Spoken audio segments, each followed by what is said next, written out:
दुनिया में मुझे लग रहा है कि हम फर्स्ट या सेकंड होंगे जो कितने लोग एक ही भाषा यूज करते हैं। आप लोग का अपना इसमें पार्टिसिपेट करें, भाग लें, not run away but participate in all the activities so that at the end you will get some prizes. With these words, have a good day. Thank you.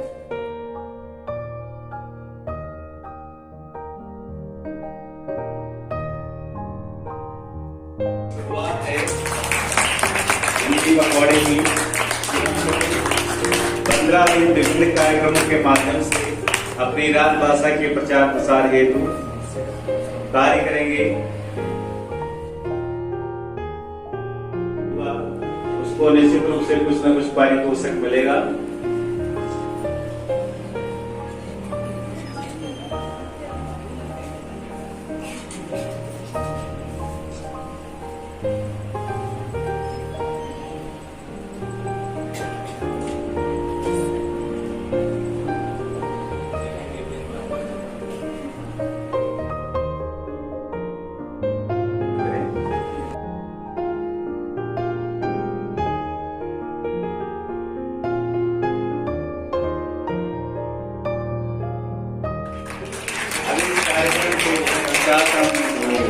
परमादरणीय प्राचार्य महोदय, अध्यापक वृंद व प्यारे बच्चों, सुप्रभात। तो हिंदी दिवस हर साल ही मनाया जाता है, पखवाड़े के रूप में भी इसका आयोजन होता है। सवाल ये उठता है कि हिंदी दिवस क्यों, मतलब ऐसा क्या है कि हमें ये दिन मनाने की जरूरत पड़ती है। तो उसके लिए हमें इतिहास में जाना पड़ता है।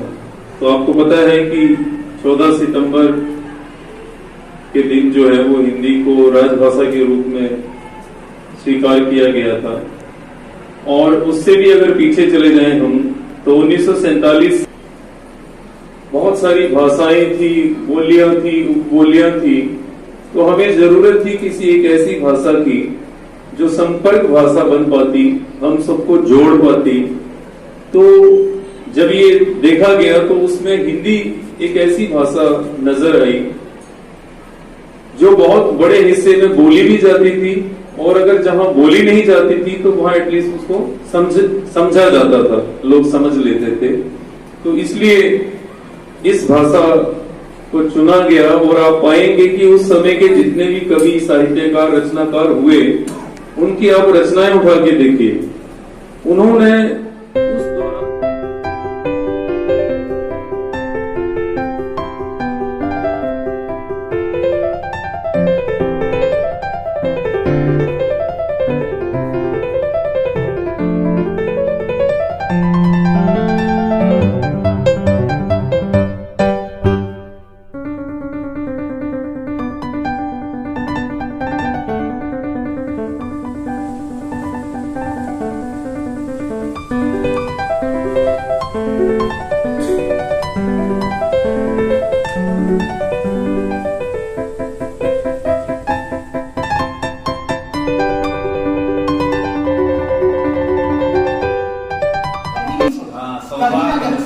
होता है, देखिए आगे क्या होता है।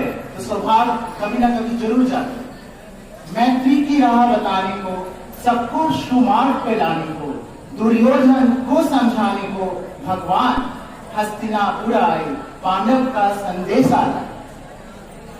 दो न्याय अगर तो आधा हो, पर इसमें भी अति बाधा हो, तो दे दो केवल 5 ग्राम, रखो अपनी धरती का नाम। हम वही खुशी से खाएंगे, परिजन पर हंसी ना उठाएंगे। मैं थोड़ा सिंपल में कर देता हूँ। कृष्ण अस्सी मारे तलवार बेटा, अस्सी मारे तलवार कि हम अपने भाई बंधुओं पर अस्त्र नहीं उठाएंगे। और कृष्ण भगवान दूत बन के आते हैं दुर्योधन के पास या धृतराष्ट्र की सभा में, और बोलते हैं कि पांडव को 5 लाख गांव आप दे दीजिए, वो आपसे युद्ध नहीं करेंगे, महाभारत नहीं होगा। दुर्योधन वो भी दे ना सका, आशीष समाज का ले ना सका, उल्टे हरि को बांधने चला, जो था असाध उसे साधने चला। मतलब वो दुर्योधन इतना मूर्ख, उस खुद कृष्ण भगवान अर्थात स्वयं नारायण को बांधे चला है। जब नाश मनुष्य पे छाता है क्या बात? पहले विवेक मर जाता है। ये वाली लाइन सर मैं एक बार और दोहराऊंगा, जब नाश मनुष्य पर छाता है पहले विवेक मर जाता है। ये बहुत अच्छी पंक्ति है कि जब किसी भी व्यक्ति का अगर विनाश होना है तो सबसे पहले क्या जाता है उसका, हाँ, बुद्धि नष्ट हो जाता बहुत है। अच्छा सर, बहुत बढ़िया सर जी। इसलिए अपनी बुद्धि को हमेशा, सोच विचार को हमेशा अपने साथ रखना। हरि ने भीषण हुंकार किया, अपना स्वरूप विस्तार किया, डगमग डगमग दिख दिख बोले, भगवान कुपित होकर बोले, जंजीर बढ़ा और साधु से, हाँ हाँ दुर्योधन बांध दे। बांधने मुझे क्यों आया है, जंजीर बड़ी क्या लाया है, अभी मुझे तू बांधना चाहे मन, पहले तू बांध अनंत गगन। भगवान बोलते हैं बांध मुझे, तू बांध सकता है बांध। मेरा विशाल रूप भगवान प्रकट करते हैं और बोलता है तेरे पास कितनी बड़ी जंजीर है, तेरे पास कितनी बड़े धागा है, कितने अस्त्र है, रस्सी है, लेके आ। सोने को साधना गहरे पानी में मिलते नहीं सहज ही मोती, गहरे पानी में बढ़ता दुगना उत्साह इसी हैरानी में। मुट्ठी उसकी खाली हर बार नहीं होती, कोशिश करने वालों की कभी हार नहीं होती। असफलता एक चुनौती है, इसे स्वीकार करो। असफलता एक चुनौती है, इसे स्वीकार करो। क्या कमी रह गई देखो और सुधार करो, क्या कमी रह गई देखो और सुधार करो। अभी आपके एग्जाम हुए है ना, आपको मार्क्स मिलेंगे, आपने आंसर शीट्स देखनी है, तो ये लाइन उस चीज से रिलेट कर रही है। आपने देखना है कि क्या कमी रही मेरे पेपर अटेम्प्ट करने में कि मेरे मार्क्स। भाषाओं के लिए पुल है।